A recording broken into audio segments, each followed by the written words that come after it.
Thank you for watching this series aiming at preparing for the paradigm shift and mindset transitioning, redefining the philosophical meaning of society and establishing natural law as a model to overcome the prevailing world dystopia. In your opinion, is socialism a good thing or a bad thing? I mean, I think people kind of throw that word around to try to scare you, but if helping people is socialism, then I'm for it. It could really benefit our country in the future. I think it's a good idea. Socialism as a concept, as a philosophy is good. I think that it's got a bad rep. Trying to spread the wealth is definitely a good thing in America, and it's definitely a thing that's needed. There's a lot of things with social welfare that I think would be good to have. Do you have a positive reaction to socialism or a negative one? I'd say a more positive one. I'm definitely more open to it. But we should have a standard of living for all people. Okay. The heavy promotion of universal basic income is what turns millennials into collectivists. They see the problem but are offered wrong solutions. Chasing money and money creation is what inevitably will centralize power in the hands of a few. Surprisingly, when questioned about socialism, as we will see, millennials get often confused. Economically, what is socialism? Economically, So, I'm gonna think about that for a second.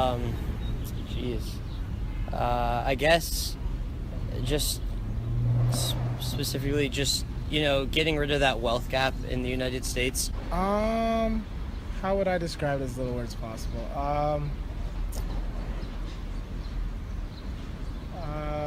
How would you define socialism?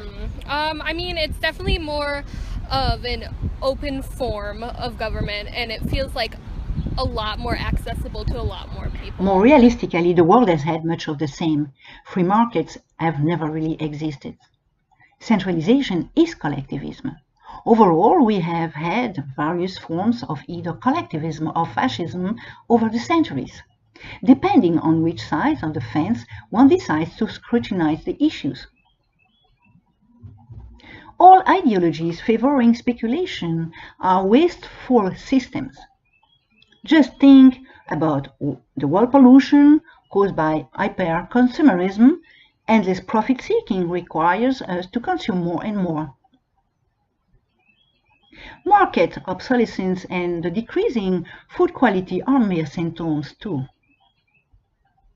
But the fact is that if corporations were addressing environmental damages and waste, their profits would simply vanish overnight.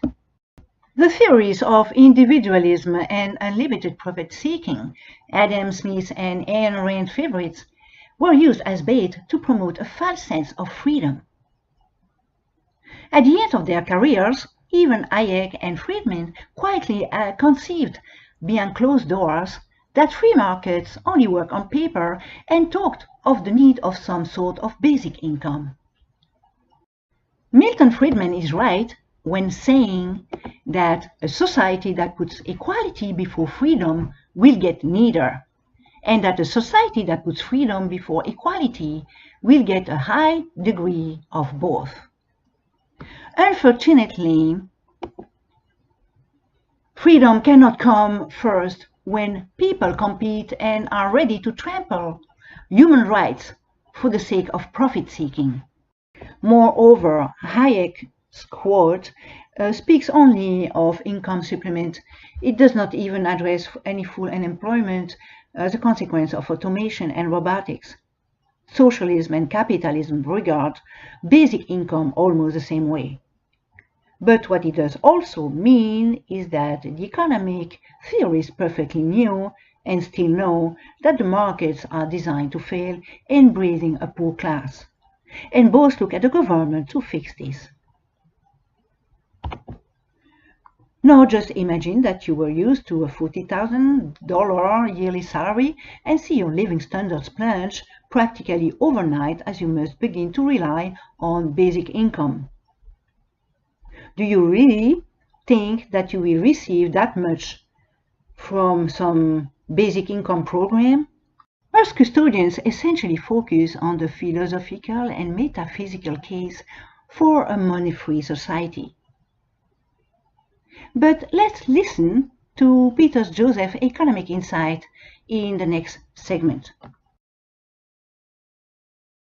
So you're in agreement with Mark Zuckerberg on universal... Well, here's the caveat of this, and this is why the billionaires intuitively flock to this, is because they know that their positions are in danger with high-class inequality, whether they're conscious of it or not. And if you have billions and billions of dollars, the idea of giving people a stipend every month outside of the welfare system doesn't seem much off your back. And the sad reality, even more so, is that classism, the way the system is organized, that money that is put into the system funnels its way back up to the upper class anyway. So you're saying universal basic income could be used as sort of a tool to mollify and subdue the masses? Isn't that sort of like an adverse consequence? In a world of technological unemployment, there's no other solution. That's why Elon Musk talks about the direct correlation between the two. He's completely rational about it. You have to have something to compensate for technological unemployment because it's more cost efficient for companies to use technology than humans. And that's the basic primary logic, rational primary logic of markets, cost efficiency. Cut costs. I just recently saw an article on McDonald's. They put in kiosks, their stock went up because they wouldn't put in automated kiosks, and they're laying off thousands of employees. And that's also a testament to the way market psychology actually works. Why should it be that stocks go up in value when people are being laid off? Indeed, people must band together to secure their positions. So having a top 1% is unavoidable. You may think whatever you want and even stand on your head while screaming with all the force of your lungs. The universe does not give a damn about wealth. Wealth, power, are fabrications of the human mind that spring from the law of polarity pretty well observable in the divided and conquered world we live in.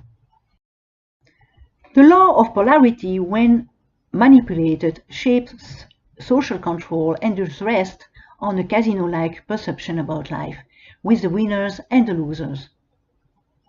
That very perception tells a lot about the foundations of society that have remained unchanged since ever. Though from an elite perspective, money has never been a goal in itself, but a tool. And paradoxically, it is for the love of money paradigm that strengthens their power over the masses. It is people's competition and their craving to amass wealth that fortifies the top of the pyramid. The paradox, though fragile, is at the core of our planetary health. And one only needs to look at the world today to witness this.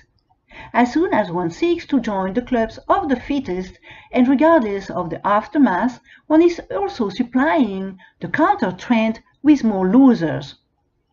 It plays out as a musical chair. That whole structure, which is again based on scarcity, is in opposition to, I would say, the nature of reality, which people like Julian Simon and others talk about, which is the infinite nature of reality. The fact is that the universe gives you things in abundance, and the more we understand about the nature of nuclear physics, for example, and quantum physics, we understand more and more that actually all of creation is harnessed within you, and it's in our creativity to transform our environment, to transform things through recycling processes or evolving our technologies. So we don't have to, make steel, for example. We can move on to newer forms of to newer plastics or things like this to utilize for production purposes and do it at more efficiency, for example, and waste less. And then what we do waste, we can recycle more. So this whole process, I think, is oftentimes overlooked between the environmentalists who say, "Don't, hands off, just leave it alone. You destroyed the planet.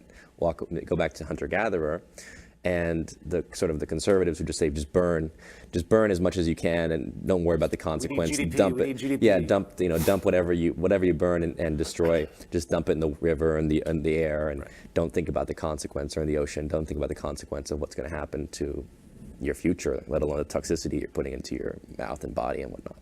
So that's, I would say, is the ultimate argument of what Zeitgeist is getting at, is this infinite nature of creativity, man's creativity, believing that man can be creative if we are working in conjunction with a vision for our future, as opposed to our own greed, our own instantaneous desire to accumulate.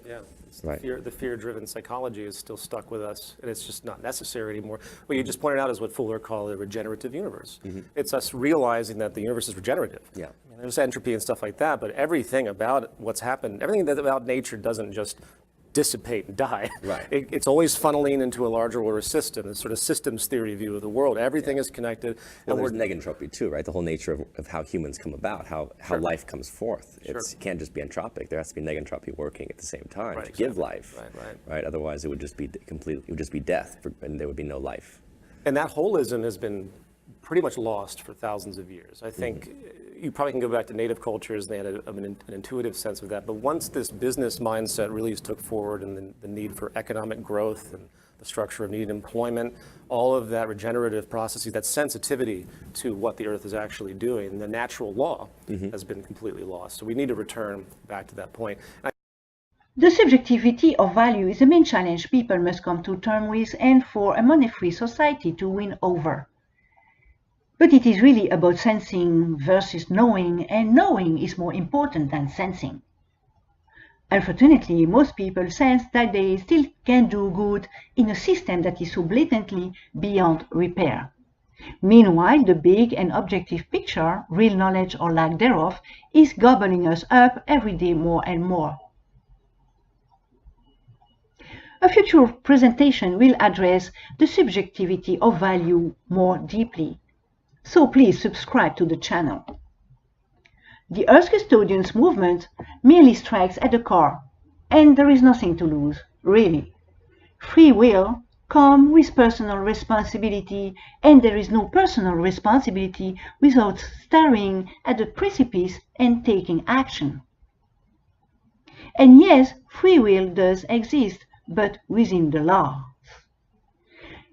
We all have free will. The free will to notice or not that nature's immutable laws just work the same for everybody.